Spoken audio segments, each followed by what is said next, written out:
राजौरी और पुंछ के दुश्वार गुजार इलाके। पाकिस्तान की तरफ से बमबारी का सिलसिला तो खत्म हो गया है, लेकिन अब एक और परेशानी और एक और बहरान पूरे इलाके में इस वक्त है। वो बहरान है बिजली का बहरान। शहरी इलाकों में तो परेशानी है ही है, लेकिन पहाड़ी इलाकों में और खासकर दूर दराज इलाकों में जबरदस्त परेशानी के शिकार हैं राजौरी और पुंछ के लोग। और एक जगह से तो खबर यह आई कि सिर्फ मोबाइल चार्ज करने के लिए लोग गाड़ियों में बैठ रहे हैं, अपने घरों से दूसरे किसी के घर में जाते हैं और अपना मोबाइल चार्ज करते हैं, ताकि वो लगातार अपने अजीज़ो अकारिब के साथ, अपने दोस्तों के साथ, और अगर उनका कोई पेशेंट या उनका कोई मरीज जम्मू में या कहीं और किसी अस्पताल में है, उसके साथ लगातार राब्ते में रहें। आखिरकार राजौरी और पुंछ के इलाके में ये जो अनप्रेसिडेंटेड पावर क्राइसिस है, इस पर बात करने के लिए मेरे साथ हैं नेशनल कॉन्फ्रेंस के प्रोविंशियल यूथ प्रधान एजाज जान। एजाज साहब, सबसे पहले मुझे बताइएगा कि इलाके की सूरत हाल क्या है इस वक्त पुंछ की? जुनैद साहब, इस टाइम जो इलाके की हालात काफ़ी बुरी हैं। ख़ास करके मैं बताऊं कि बॉर्डर इलाके में, और एक तो सर्दी का माहौल है। ख़ास करके पुंछ और राजौरी डिस्ट्रिक्ट में जो बॉर्डर एरिया है, वहाँ तो पहले ही बहुत सी ऐसी परेशानियाँ होती हैं बॉर्डर को लेके, और उसके साथ साथ ये जो पावर अभी बंद हुई है, इससे ज़्यादा सबसे ज़्यादा जो नुकसान मैं समझता हूँ जम्मू कश्मीर में हमारे बच्चों का हुआ है। क्योंकि जितनी भी ऑनलाइन क्लासेस हैं वो सारी बंद हो गई हैं।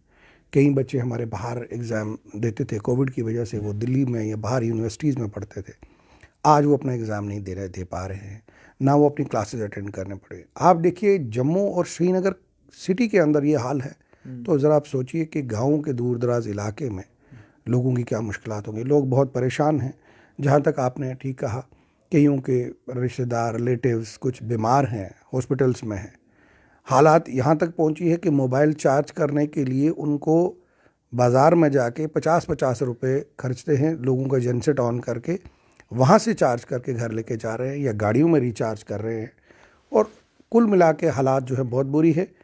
रात को मेरे एक वहाँ पे नौजवान है, उसने बॉर्डर के एक इलाके से शाहपुर सेक्टर से मुझे टेलीफ़ोन किया, तो वो पहले बहुत दुखी था। वो कहने लगा मुझे मेरा एग्ज़ाम है, तो मैं ना उसके लिए देख पा रहा हूँ ना कुछ कर पा रहा हूँ। बॉर्डर के ऊपर फेंस लाइन पे तो लाइट चल रही है, लेकिन लोगों के अंदर जो लोग जम्मू कश्मीर के लोग हैं जो टैक्स देते हैं, जिसकी वजह से सारा सिस्टम चलता है, उसने बड़ा अपनी दुख से मुझे कहा कि आज मैं वो तैयारी नहीं कर पा रहा हूँ।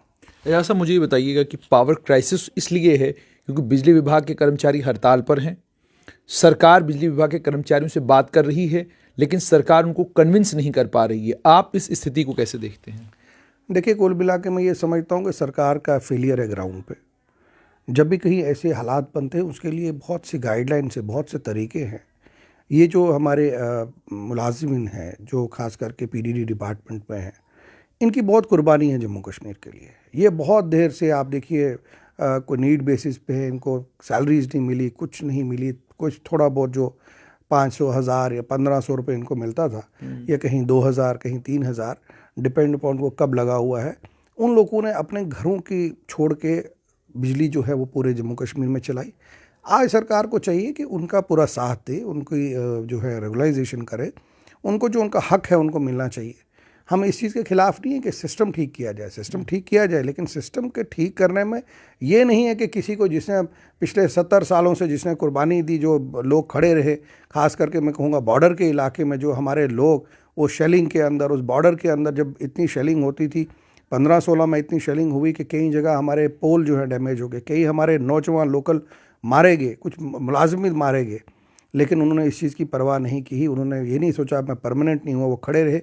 आज अपनी ये सरकार उस चीज़ का, उस बॉर्डर के इलाके में जो लोगों को ये जवाब इन्होंने दिया है, मैं समझता हूँ ये बहुत गलत बात है। आपके मीडिया के हवाले से मैं ये अपील करूँगा लेफ्टिनेंट गवर्नर साहब से और गवर्नमेंट ऑफ इंडिया से कि ये जो मुलाजमी थे इनको जल्द से जल्द जो है रेगुलाइज किया जाए और इनसे बात की जाए। लगता ये है कि ग्राउंड की सिचुएशन ये बन चुकी है, खा वो जम्मू कश्मीर सरकार हो या दिल्ली की सरकार हो, इनके पास हर चीज़ का इलाज जो है वो है आर्मी। इनको लाइट बंद हो जाती है तो ये फोर्सेस को बुला लेते हैं, इनको कहीं कोई प्रोग्राम हो उसके लिए फोर्सेस बुला लेते हैं, कहीं मतलब हर चीज़ को हमारी। एजाज साहब, इसको कैसे देखते हैं कि कल जब कर्मचारियों से, मुलाजमीन से बातचीत करने के लिए जब हुकूमत गई तो डिवकॉम तो समझ में आता है कि उनकी जिम्मेदारी है, डिवीजन के हेड हैं, उनको तो जाना ही जाना था वहाँ पर, लेकिन एडीजीपी जम्मू को भी साथ साथ भेजा गया और पुलिस का हमला भी वहाँ पर था। तो इससे पहले कभी आपने अपने जब दौरे इक़्तिदार में कभी आप लोगों ने भी ये किया कि आपने पुलिस वालों को कहा आप जाकर जनाब समझाइए मुलाजमों को कि आप हड़ताल छोड़ दें और वापस जो है काम पर आ जाएं? यही मैं खुद हैरान हूँ ये चीज़ें देख के कि बेल्ट फोर्सेस के जो मुलाजमी थे उनका काम जो है वो लोकल सिक्योरिटी के लिए मिलिटेंसी से या बाकी लाइन ऑर्डर को देखना है, और वो सब छोड़ने के बाद वहाँ पे छोड़ के तो वो वहाँ पे आ रहे हैं, मीटिंग्स अटेंड कर रही है। बड़ा कोई अजीब है। मैंने आपको कहा ना, इस सरकार के पास एक ही है, कोई भी प्रॉब्लम हो तो फोर्सेस को इस्तेमाल कर रहे हैं। और जिस तरीके से 5 अगस्त 2019 के बाद जम्मू कश्मीर का एक पूरा माहौल जो इन्होंने तब्दील किया, जो जिस तरीके से यहाँ चेंजेस लाई, और मुझे लगता है ये भी उसकी वजह से ही इनसे कोई सिस्टम कंट्रोल नहीं हो रहा है, ना कहीं डेवलपमेंट हो रही है, ना कहीं पे लोगों को सहूलियत मिल रही है। लोगों को अलग अलग सेक्शंस को अलग अलग तरीके से अलग अलग जगहों पे जो है वो तंग किया जा रहा है, जिसमें खास करके आप देखिए माइनिंग में आप देख लीजिए, सारी की सारी माइनिंग का इन्होंने क्या कर दिया। सारी माइनिंग उठा के जो है वो जो बाहर के लोग हैं उनके हवाले वहाँ पे कर दी। और जो बेसिक प्रिंसिपल्स होते थे कि गांव में अगर किसी पंचायत में अगर किसी को पंचायत लोकल लेवल पे कहीं पे कोई माइनिंग की ज़रूरत है, कहीं पे उसको पत्थर की ज़रूरत है, किसी को है, उसको अलाउड है कि वो अपने गांव से उसको जो है घोड़े पे या खुद उठा के वो अपने लगा सकता है, उनको भी बंद किया गया है। तो कुल मिला के अब देखिए उसमें इन्होंने टोटल चेंज किया। आप लिकर में देखिए इन्होंने क्या किया। मैं हैरान होता हूँ कि बाकी तो किसी चीज़ में सहूलियत नहीं की गई, लिकर की प्राइसेस में सहूलियत की गई ताकि वो ज़्यादा से ज़्यादा जम्मू कश्मीर के लोग कंज्यूम करें। और जहाँ जहाँ पे वो खोला, आप देखें किस तरीके से इन्होंने उसको ज़्यादा जो है हाईलाइट किया, लोगों को ज़्यादा परेशान किया। मैं समझता हूँ कि ये जो बिजली का क्राइसिस है ये गवर्नमेंट का एक बहुत बड़ा फेलियर है, और अभी भी कुछ देर नहीं हुई है। ऐसा ना हो कि जम्मू कश्मीर की आवाम को टोटली भरोसा जो है जम्मू कश्मीर की सरकार से उठ जाए, लोग सड़कों पे आ जाए, बारी बारी एक एक करके एक एक डिपार्टमेंट आ रहा है। मैं समझता हूँ इसके लिए सीरियस होना पड़ेगा। जहां आप कह रहे हैं कि एजाज साहब की सीरियस होने की ज़रूरत है, वहां ये भी खबर आ रही है कि डोडा के इलाके में पिछले 3 दिन से बिजली नहीं है। अचानक थोड़ी देर के लिए बिजली आती है, 15 मिनट बिजली रहती है, उसके बाद बिजली बंद हो जाती है। किश्तवाड़ में एनएचपीसी के मुलाजमीन को कहा गया कि आप बिजली रिस्टोर करने का काम कीजिए। और अब ये भी सुनने में आ रहा है कि आईटीआई में जो बच्चे पढ़ते हैं, प्रिंसिपलों को कहा गया है कि लास्ट ईयर में जो इलेक्ट्रिकल के स्टूडेंट हैं उन सबको भेज दीजिए, क्या कहते हैं, अलग अलग ग्रिड स्टेशनों के पर, वो बिजली रिस्टोर करेंगे। क्या आपको लगता है कि ये सारे जो हुक्मनामे जारी हो रहे हैं, क्या आपको लगता है कि इन हुक्मनामों से आप बिजली को लंबे समय के लिए रिस्टोर कर पाएंगे? क्योंकि आज तो आपकी बिजली आ गई, अब अगर फिर फॉल्ट आए तो कौन रिपेयर करेगा? देखिए, जहाँ तक मैं समझता हूँ पूरे हिंदुस्तान में सबसे ज़्यादा जो बिजली जनरेट होती है वो चिनाब वैली में होती है। मैं समझता हूँ कि अगर चिनाब के लोगों को बिजली नहीं है तो इससे बड़ी अफसोस की क्या बात होगी। वो लोग भी ज़ार ज़ार रो रहे हैं कि जनाब सारा कुछ हमने अपना छोड़ दिया, उनकी ज़मीनें तबाह हुई, वहाँ क्लाइमेट में चेंज आ गया, बहुत से रास्ते गिर रहे हैं डैम्स की बनने की वजह से, लेकिन वो लोग बिजली से महरूम। मैं ये समझता हूँ ये जो टेम्परेरी है, ये गवर्नमेंट ने बस अपने फ़ोटो वोटो खिंचवा लिए, बिजली चल गई है, इन्होंने ऊपर अपने बॉसेस को बता दिया है कि बिजली चल गई है। अब इनको कोई लेना देना नहीं है कि ग्राउंड पे बिजली है या नहीं है। बिजली ये एक बार चलाते हैं, उसके बाद जब दोबारा उसमें फॉल्ट पड़ता है तो बार बार आर्मी के ऑफिसर्स या एनएचपीसी के जो मुलाजमीन हैं वो बार बार आके तो उसको रिस्टोर करेंगे नहीं। तो हालात वहाँ की वहीं हैं। नौजवान पहले तो 1 साल इन्होंने 2019 के बाद इंटरनेट बंद कर दिया, 1 साल जम्मू कश्मीर के नौजवानों का बर्बाद किया, और अब ये बिजली बंद कर दी है जम्मू के अंदर। मैं कहता हूँ इस जम्मू प्रोविंस पूरे के अंदर मुझे अपना मोबाइल चार्ज करने के लिए 2-2 घंटे जो है गाड़ी में रखना पड़ रहा है मोबाइल, तो चार्ज करना आम आदमी का क्या हाल होगा। ऐसा मुझे ये बताइएगा कि अब जो है वेदर फोरकास्टर जो है वो प्रिडिक्ट कर रहे हैं कि 23 तारीख के बाद जो है मौसम एक और करवट लेगा और मौसम और ख़राब हो जाएगा। बालाई इलाकों में बर्फ़बारी बहुत ज़्यादा हो सकती है और जो प्लेन एरियाज़ हैं उन प्लेन एरियाज़ में बारिश हो सकती है। तो अगर यही सूरत हाल बनी रही कि फ़ौज ग्रिड स्टेशनों के ऊपर खड़ी है और आप अलग अलग कंपनियों के मुलाजमीन से बिजली रिस्टोर करवा रहे हैं, तो क्राइसिस कितना भयंकर हो सकता है आपके इलाकों में ख़ासकर? देखिए, मैं ये समझता हूँ जुनैद साहब, आपको भी और मुझे और हम सब को अब अल्लाह से ही दुआ करें कि भाई कोई बिजली यहाँ पे चलती रहे वही कुछ करे, बाकी इनके बस का रोग नहीं है, मुझे नहीं लगता ये कर पाएंगे।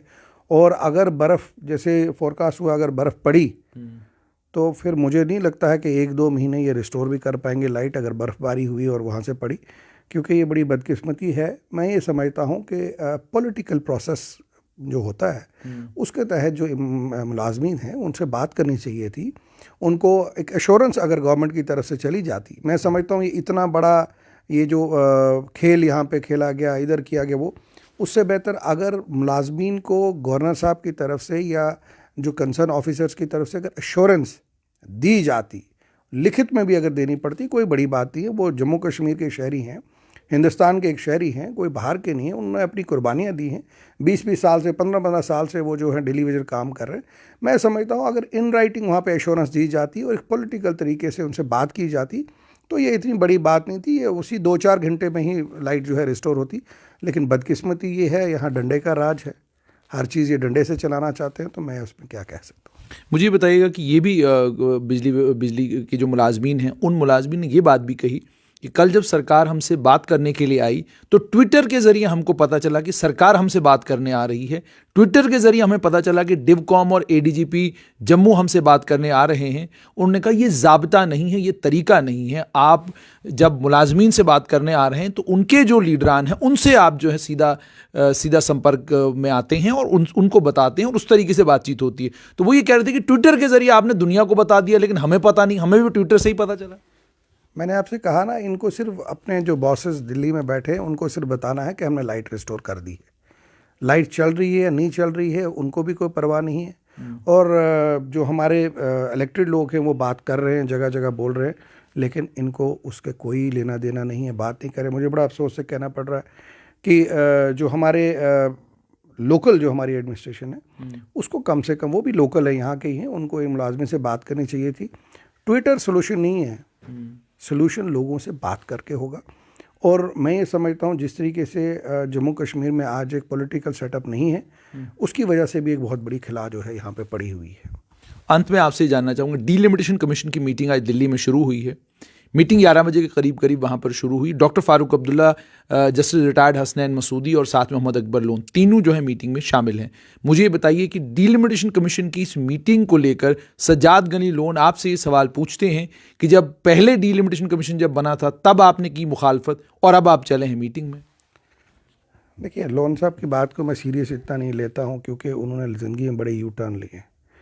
कुछ साल पहले वो उनके जो लोग थे वो बंदूक दिखाते थे, आज वो बात कर रहे हैं कि जनाब इसकी, उनके पास तो मैंडेट ही नहीं है उसमें बैठने का, उनका कोई एमपी नहीं है, वो क्या वहाँ बात करेंगे। लेकिन ऐसे लोग हैं जो ये चाहते हैं कि हम डीलिमिटेशन में या इलेक्शन में नेशनल कॉन्फ्रेंस प्रोसेस ना करें, तो ताकि बैकडोर जो है वो एंट्रीज हों।